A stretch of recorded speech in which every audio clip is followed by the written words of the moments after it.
देवों के देव महादेव बहुत ही भोले माने जाते हैं। इसीलिए ही उनका नाम भोलेनाथ है। पौराणिक मान्यता के अनुसार भगवान शंकर को प्रसन्न करने के लिए किसी भी खास या विशेष पूजन की आवश्यकता नहीं होती, क्योंकि कहा जाता है कि वह तो भोले हैं और भक्त के मन की बात को क्षणिक भर में जान लेते हैं और थोड़ी सी भक्ति से ही वे प्रसन्न होते हैं। अगर आप भी शिव की भक्ति और कृपा पाना चाहते हैं तो 16 सोमवार का व्रत पूर्ण श्रद्धा और भक्ति से एक बार अवश्य करें। आज हम उसी 16 सोमवार व्रत की कथा को बड़े ही प्रेम भाव से मन लगाकर श्रवण करेंगे। 16 सोमवार व्रत की पौराणिक और प्रामाणिक कथा। एक समय श्री महादेव जी पार्वती के साथ भ्रमण करते हुए मृत्यु लोक में अमरावती नगरी में आए। वहाँ के राजा ने शिव मंदिर बनवाया था, जो कि अत्यंत भव्य एवं रमणीक था तथा मन को शांति पहुँचाने वाला था। भ्रमण करते करते शिव पार्वती वहाँ ठहर गए। पार्वती जी ने कहा, हे नाथ, आओ आज इसी स्थान पर हम चौसर पासे खेलें। खेल प्रारंभ हुआ। शिवजी कहने लगे कि मैं जीतूंगा। इस प्रकार आपस में वार्तालाप होने लगी। उसी समय पुजारी जी पूजा करने वहां आए। पार्वती जी ने पूछा, पुजारी जी बतलाइए, जीत किसकी होगी?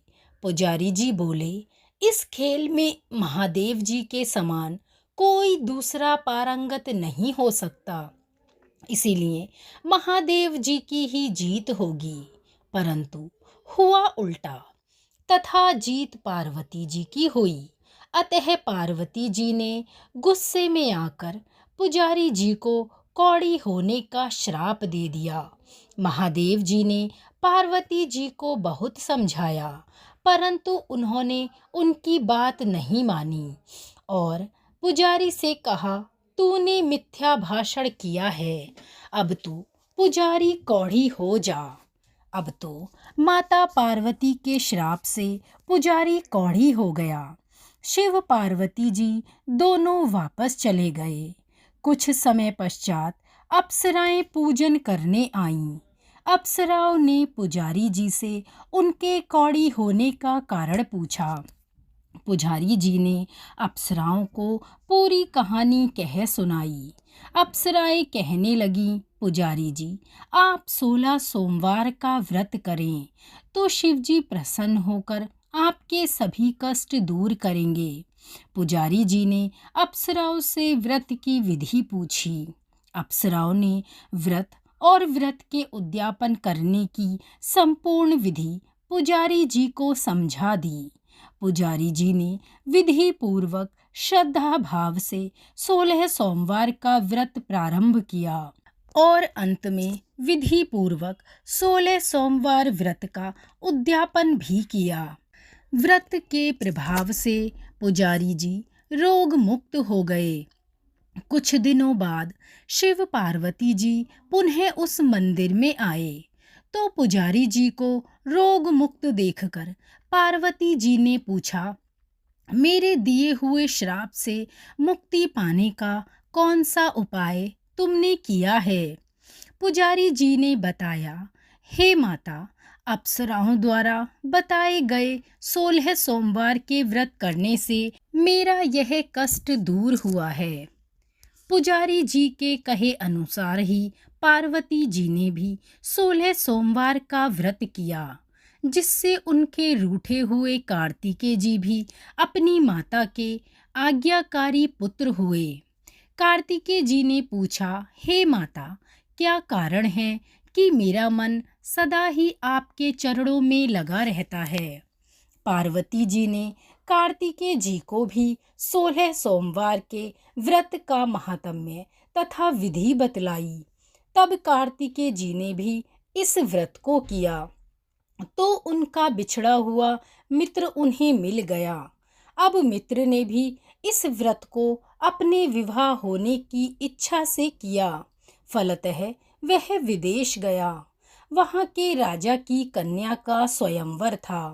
राजा ने प्रण किया था कि हथिनी जिस व्यक्ति के गले में वरमाला डाल देगी उसी के साथ राजकुमारी का विवाह करूँगा। यह ब्राह्मण मित्र भी स्वयंवर देखने की इच्छा से वहां एक ओर जाकर बैठ गया। हथिनी ने इसी ब्राह्मण मित्र को माला पहनाई तो राजा ने बड़ी धूमधाम से अपनी राजकुमारी का विवाह उसके साथ कर दिया। तत्पश्चात दोनों ही सुखपूर्वक रहने लगे। एक दिन राजकन्या ने पूछा, हे नाथ, आपने ऐसा कौन सा पुण्य किया है जिससे हथिनी ने आपके गले में वरमाला पहनाई?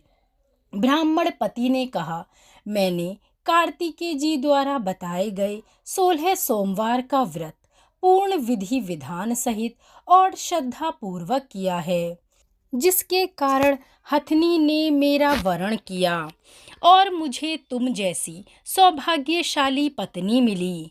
अब तो राजकन्या ने भी सत्य पुत्र प्राप्ति के लिए व्रत किया और सर्वगुण संपन्न पुत्र प्राप्त किया। बड़े होकर पुत्र ने भी राज्य प्राप्ति की कामना से 16 सोमवार का व्रत किया।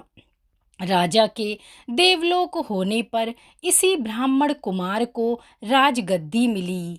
फिर भी वह इस व्रत को करता रहा। एक दिन उसने अपनी पत्नी से पूजा सामग्री शिवालय ले चलने को कहा, परंतु उसने पूजा सामग्री अपनी दासियों द्वारा भिजवा दी। राजा पूजन जब समाप्त किया तो आकाशवाणी हुई, हे राजा, तू इस पत्नी को त्याग दे, नहीं तो यह तेरा सर्वनाश कर देगी। प्रभु की आज्ञा मानकर उसने अपनी पत्नी को महल से निकाल दिया। तब वह अपने भाग्य को कोसती हुई एक बुढ़िया के पास गई और अपना दुखड़ा सुनाया। बुढ़िया को उसने बताया, मैं पूजन सामग्री राजा के कहे अनुसार शिवालय नहीं ले गई थी, इसीलिए राजा ने मुझे राज्य से निकलवा दिया। बुढ़िया ने कहा, तुझे मेरा काम करना पड़ेगा। उसने स्वीकार कर लिया। तब बुढ़िया ने सूत की गठरी उसके सिर पर रखी और बाजार भेज दिया। रास्ते में आंधी आई तो सिर पर रखी गठरी उड़ गई। बुढ़िया ने भी गुस्से में आकर उसे वहां से भगा दिया। अब रानी बुढ़िया के यहाँ से चलते चलते एक आश्रम पहुंची। गुसाई जी उसे देखते ही समझ गए कि यह उच्च घराने की अबला विपत्ति की मारी है। वे उसे धैर्य बंधाते हुए बोले, बेटी, तू मेरे आश्रम में रह, किसी प्रकार की चिंता मत कर। रानी आश्रम में रहने लगी, परंतु वह जिस चीज को हाथ लगाती वह खराब हो जाती। यह देखकर गुसाई जी ने पूछा, किस देव के अपराध से ऐसा हुआ है? रानी ने पूरी बात बताई। मैंने अपने पति की आज्ञा का उल्लंघन किया और शिवालय में पूजन के लिए नहीं गई। इससे मुझे घोर कष्ट उठाने पड़ रहे हैं। गुसाई जी ने शिव जी से उसके कुशल होने की प्रार्थना की और कहा, बेटी, तुम 16 सोमवार का व्रत विधि के अनुसार करो। तब रानी ने विधि पूर्वक व्रत पूर्ण किया। व्रत के प्रभाव से राजा को रानी की याद आई और दूतों को रानी की खोज के लिए राजा ने भेज दिया। आश्रम में रानी को देख दूतों ने राजा को बताया। तब राजा ने वहां जाकर गुसाई जी से कहा, महाराज, यह मेरी पत्नी है। मैंने इसका परित्याग कर दिया था।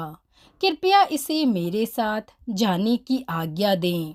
शिव जी की कृपा से प्रतिवर्ष 16 सोमवार का व्रत करते हुए वे आनंद से रहने लगे और अंत में शिवलोक को प्राप्त हुए।